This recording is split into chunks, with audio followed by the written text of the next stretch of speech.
Dalam hadis ini menunjukkan kepada kita keutamaan orang yang belajar Al-Quran.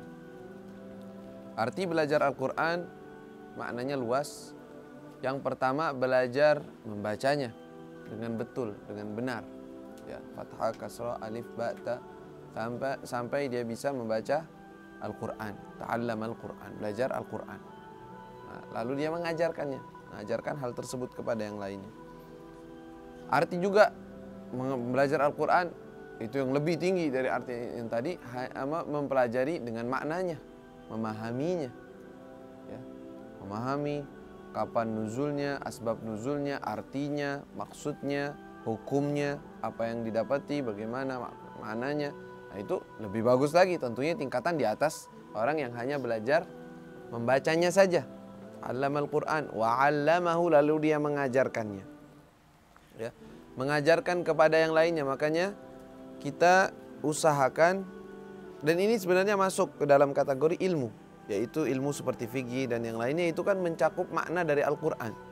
Bisa, tetapi ini khusus kepada Al-Qurannya, yaitu dia mempelajarinya, bacanya dengan betul, makhraj hurufnya baik, pembacaannya betul dengan cara sesuai dengan apa yang diturunkan oleh Allah. Penting, harus kita pelajari, harus kita tahu. Ya, jangan jangan salah dan jangan juga tidak tahu. Karena sebagian orang-orang, bahkan sebagian dari mereka pelajar, ada di masuk kuliah, pintar, sudah sekolahnya tinggi, baca Quran nggak tahu, salah bacanya.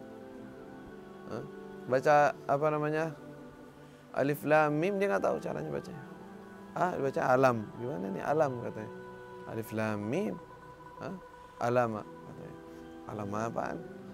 Ya, nggak bisa begitu bacanya. Alif lam mim ra. Terus bagaimana caranya pembacanya? Itu minimalnya bisa membaca. Muslim, sangat memalukan bagi seorang muslim tidak bisa membaca Al-Quran. Lalu mengajarkan orang lain. Minimalnya ngajarin Iqra. Ngajarin Iqra itu artinya dasar lah sebelum dia membaca Al-Quran.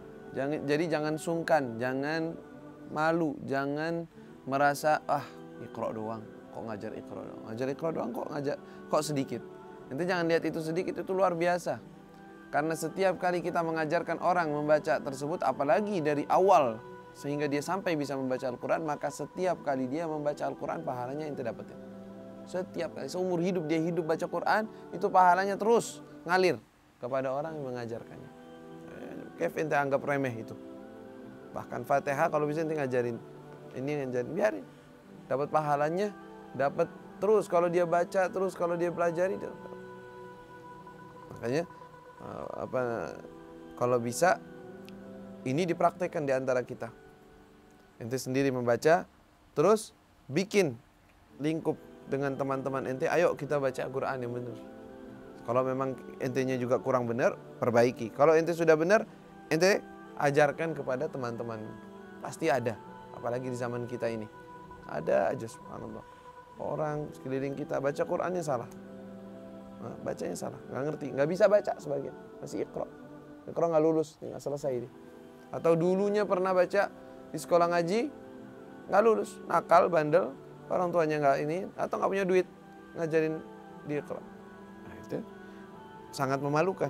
Muslim nggak bisa baca Quran. Maka sebaik-baiknya dari kalian, kata Nabi SAW, siapa yang belajar Al-Quran dan dia mengajarkannya.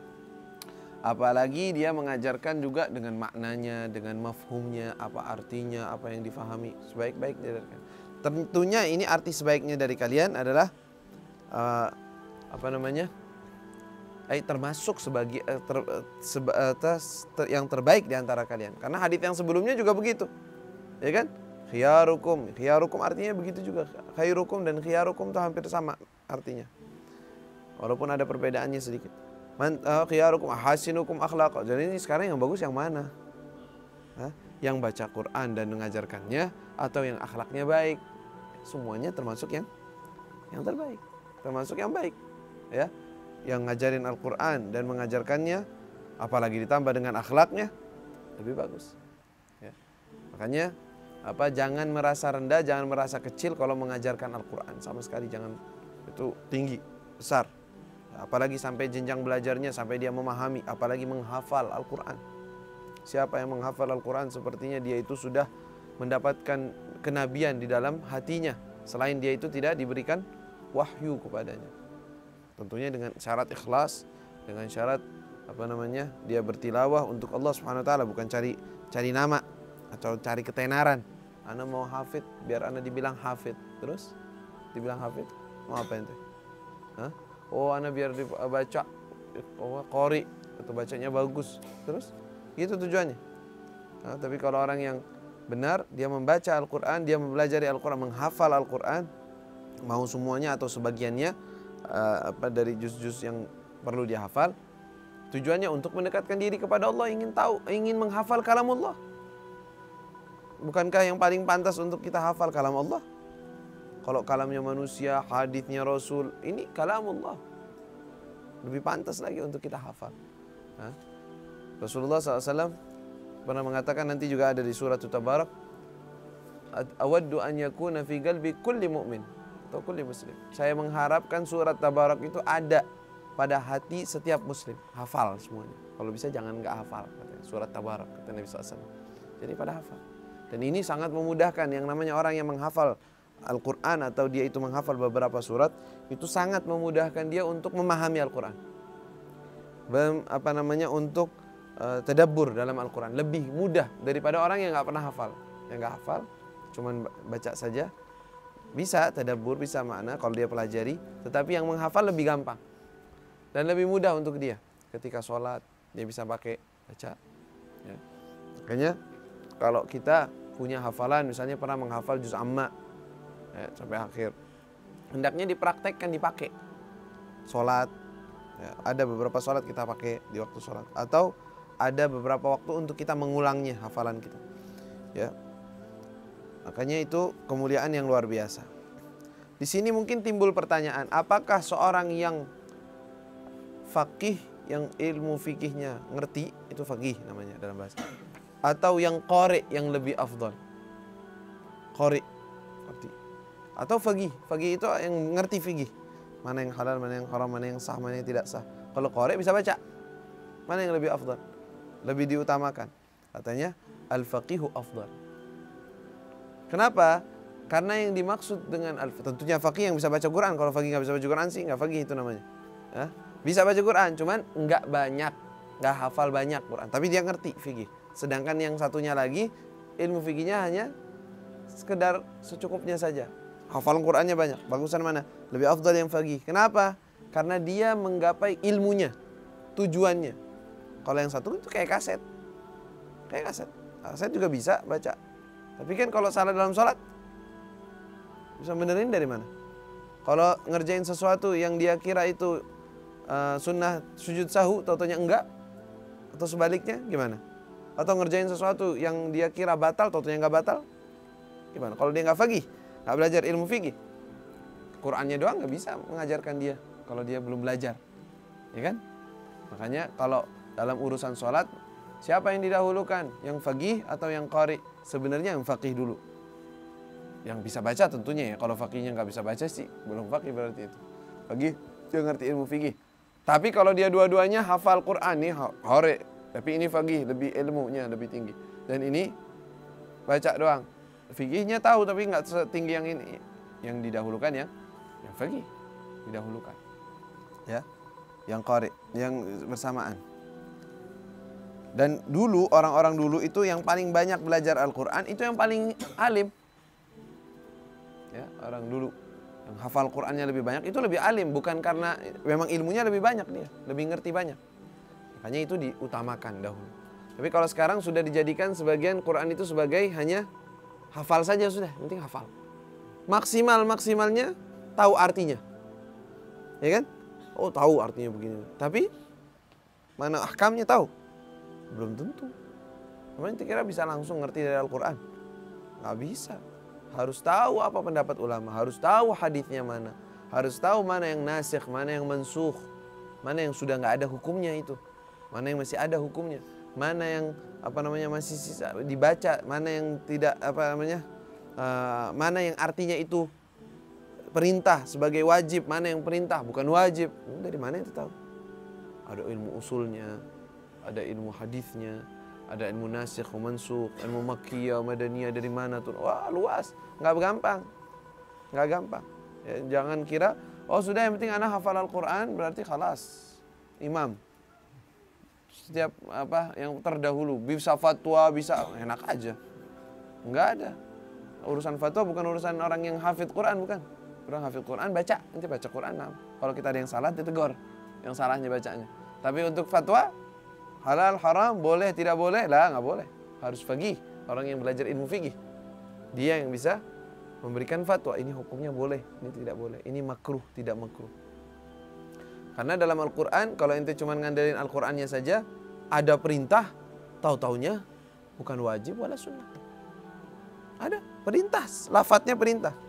Contohnya, wa idza halaltum fastadu. Maka kalian apabila sudah halal, arti halal apa di sini? Sudah nggak muhrim, sudah nggak pakai ihram, orang yang haji atau umroh. Fastadu, maka silahkan kalian berburu. Perintah. Ayo berburu. Terus ada sekarang habis selesai ihram berburu. Sunnah gitu. Habis selesai ihram berburu, ayo cari buruannya mana? Cari panahin atau pakai tembakan, enggak ada. Loh itu perintah. Fastadu artinya boleh. Boleh, bukan sunnah bahkan. Kalau udah halal boleh kalian mau makan makanan yang dengan apa namanya? Buruan, makanan yang diburu itu boleh. Kalau orang yang lagi muhrim enggak boleh.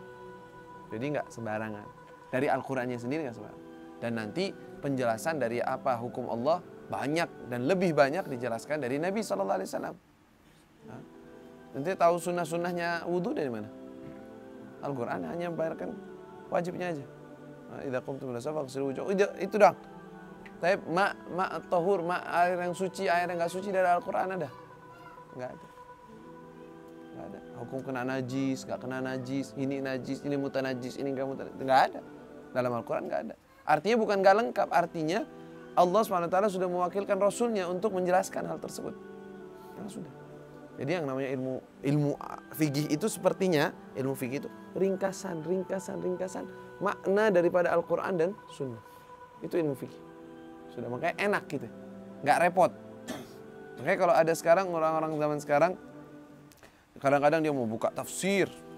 Kenapa buka tafsir? Mau ngajarin orang awam, nggak ngerti sholat, mau ngajarin tafsir. Kenapa? Biar kan dari sumbernya kita ngajarkan orang. Ente sekarang bikin orang pusing, bukan bikin ini. Sebab nuzulnya ini awalnya begini cerita. Terus gimana? Kapan kita ngerti agamanya? Kok urusannya malah sebab nuzul ini awalnya begini, terus ini nasikh, ini mansukh, ini sudah dihapus hukumnya, ini nggak dihapus. Orang awam nggak ngerti gitu kita. Ini bukan gitu. Atau hadis bahkan. Ada orang buka kitab Fiqhus Sunnah. Bukannya kitab Fiqhus Sunnah, bukan kitab fikih. Hanya kitab hadis yang membawakan beberapa hadis ahkam.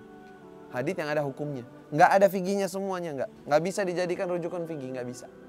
Walaupun di situ ada dia menyertai, oh hukumnya begini, ini hukumnya begini. Nggak bisa dijadikan rujukan. Kenapa? Karena muallifnya bukan mujtahid. Dan dia nggak mengikuti madhab atas pendapat yang nggak punya qawaid, usul, nggak ada. Begitu aja dia naruh. Maka nggak bisa dijadikan rujukan tuh sebagai, ya boleh buat tambahan. Oh, qaulul ulama, dia menggunakan hadits ini tuh ada yang mengatakan boleh begini. Buat selingan aja boleh, tapi dijadikan rujukan nggak boleh. Terus rujukan, ya kita fikih. Ente mau berfikih dengan madhab siapa? Hambali, belajar dengan Hambali sawa. Dengan kitabnya Hambali yang madhab Imam Ahmad bin Hanbal, yang ringkasnya, yang padatnya, yang jelas. Ente madhab Syafi'i, pakai madhab ulama Syafi'i banyak. Safinatun Najah, Mukhtasar Latif, Mukhtasar Kabir, Zubat, Minhaj, semuanya tuh kitab-kitabnya ada. Udah dirangkum, udah tenang aja. Ulama luar biasa kok. Tenang. Ya. Kenapa ini panjang lebar? Karena Allah SWT, Rasulullah SAW mengatakan khairukum man ta'allamal Qur'an wa 'allama.